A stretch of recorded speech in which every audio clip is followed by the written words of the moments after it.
December 1944. The sky above Bastogne looked dead.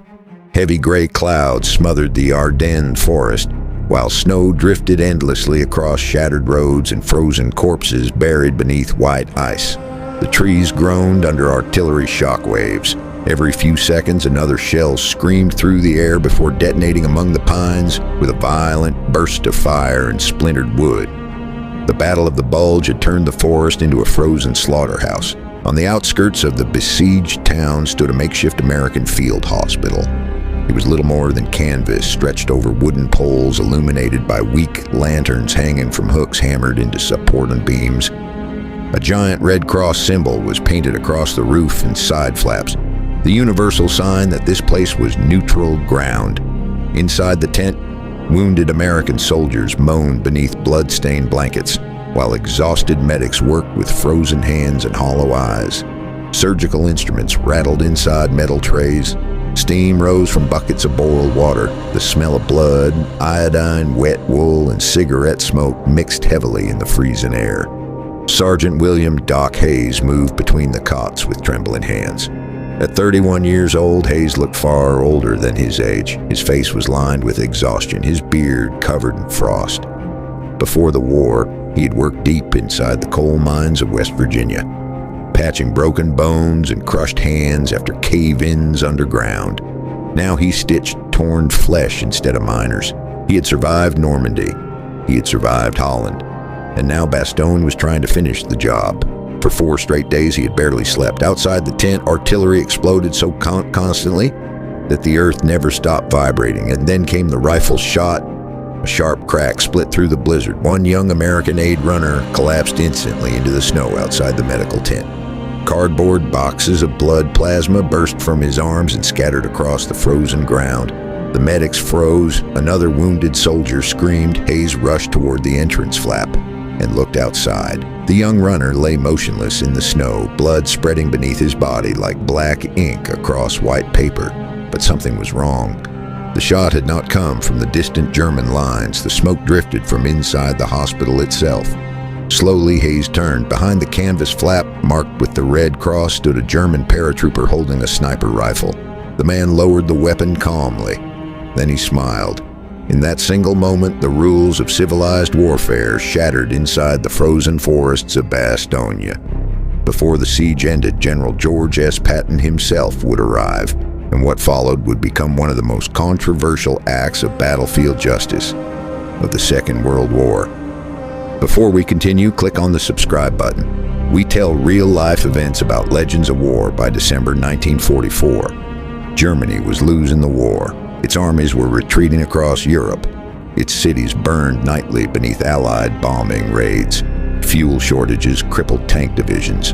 And Soviet armies were crushing the Eastern Front with unstoppable momentum. But Adolf Hitler still believed victory was possible.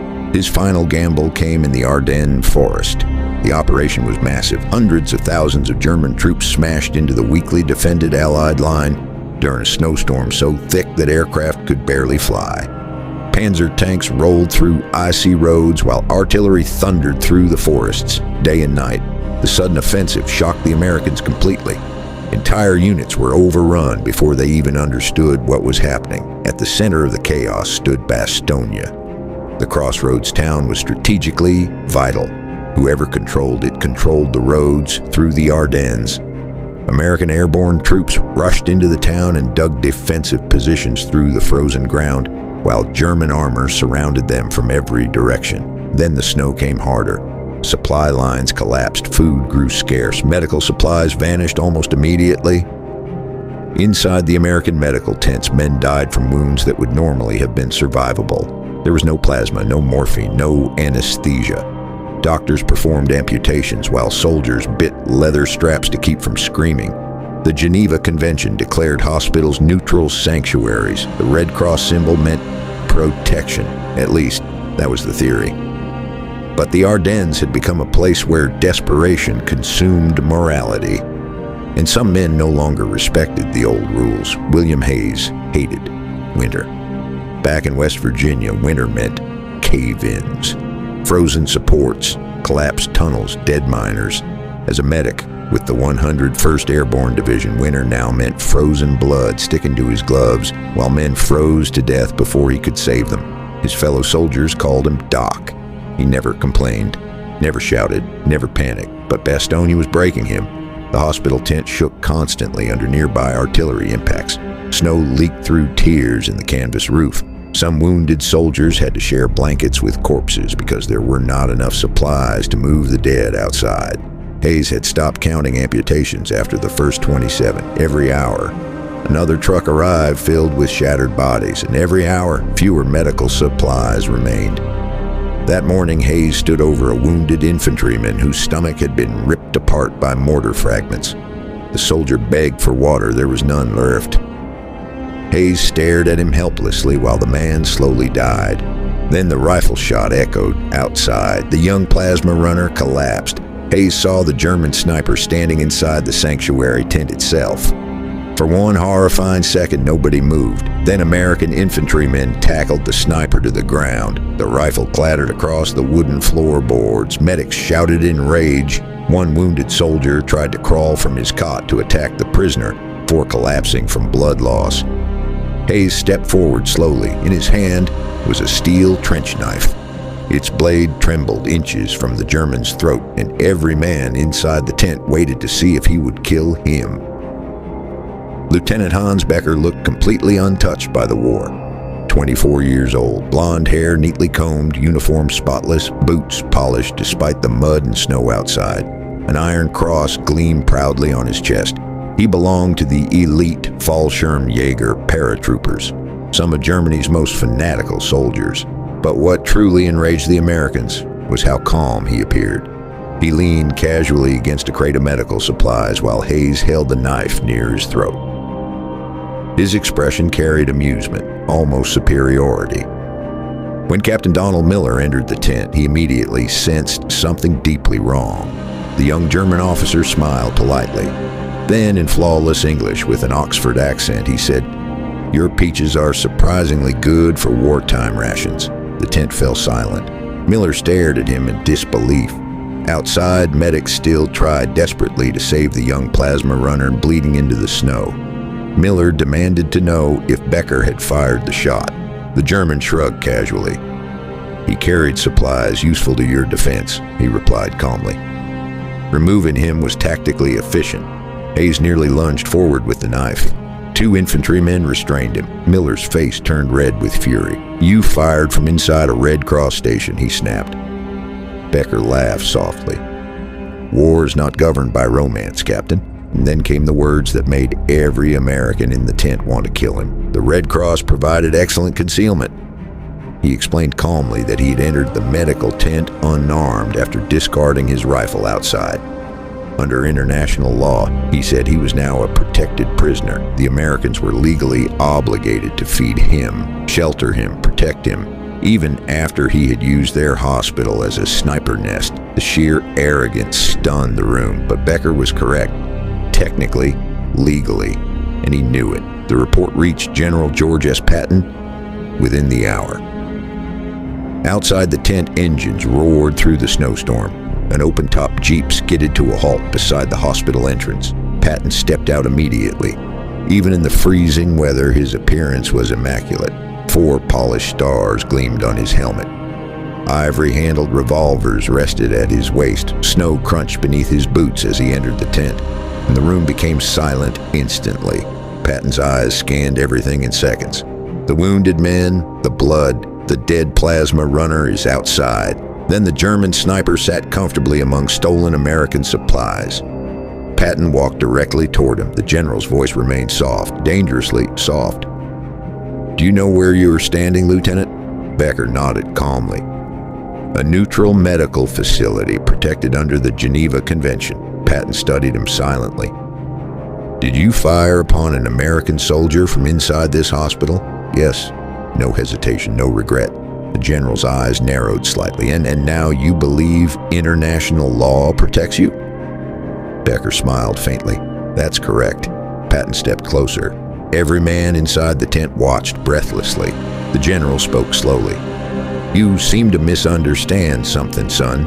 He pointed toward the operating table where doctors fought desperately to save the dying plasma runner. "That boy is bleeding because you turned a sanctuary into a firing position." Becker remained silent now. Patton continued. "The Geneva Convention exists to protect civilization during war. It was not designed to shelter cowards hiding behind wounded men." The tent remained completely still. Even the artillery outside seemed distant. Patton looked directly into Becker's eyes. "You Germans violate every treaty in Europe whenever convenient. Yet the moment you're cornered, suddenly you remember the rule book." The sniper's confidence began fading. Patton then gave him two choices. "You can face a military tribunal for war crimes," he said quietly, "or you can step outside and let the Ardennes decide your fate." For the first time, Becker looked uncertain, but before he could answer, Patton turned to the guards. "Strip him."